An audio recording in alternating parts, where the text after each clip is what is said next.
Okay, this is just my thoughts and opinions. One, first and foremost, I am Aboriginal Australian.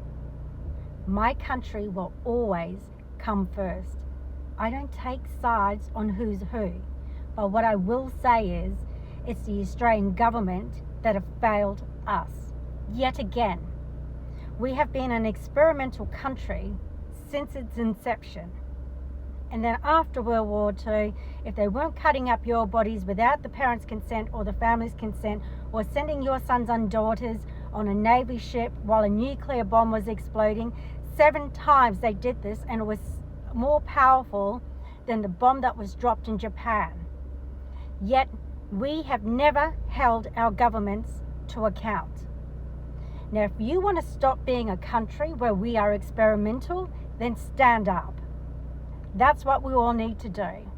Now let's give credit where credit is due. The Muslim man that saved many people on the beach last night was just one good Muslim man that tried his best to save people. But unfortunately, he couldn't save everyone.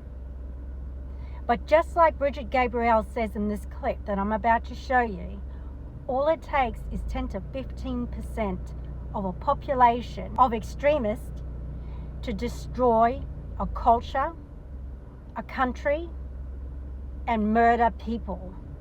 It happened during World War I, World War II, and it's happened across many other cultures. But my thing comes back to, if the Australian police, both the federal police, the New South Wales police, and ASIO had this man on a list, yet he was a registered gun owner, why didn't they do something?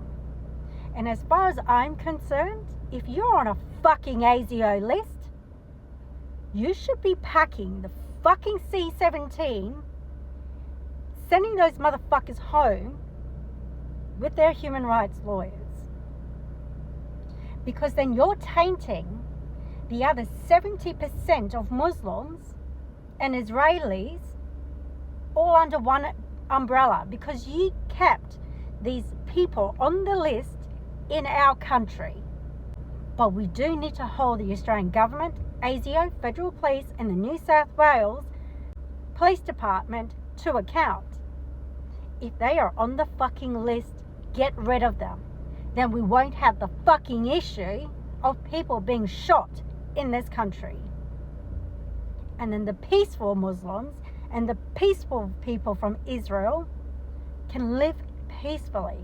But as soon as there's something coming out of their mouth that does not align with the Australian attitudes, our culture, and our peace, they need to be gone, along with their families, and along with their fucking human rights lawyers.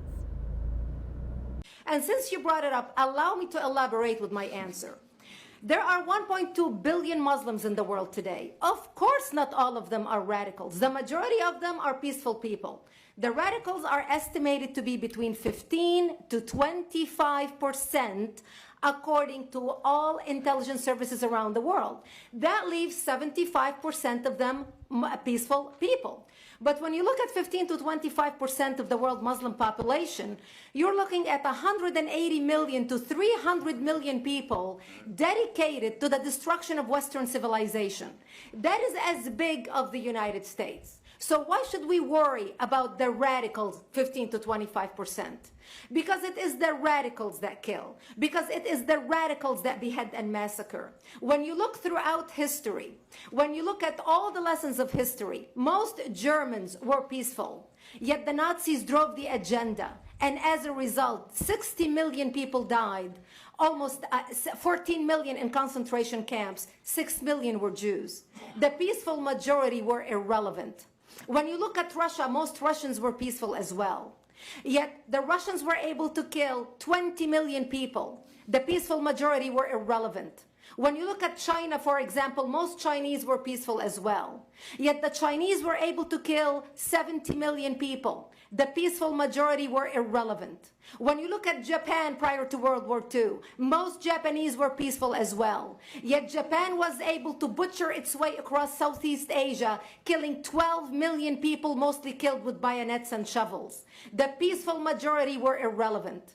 On September 11th in the United States, we had 2.3 million Arab Muslims living in the United States.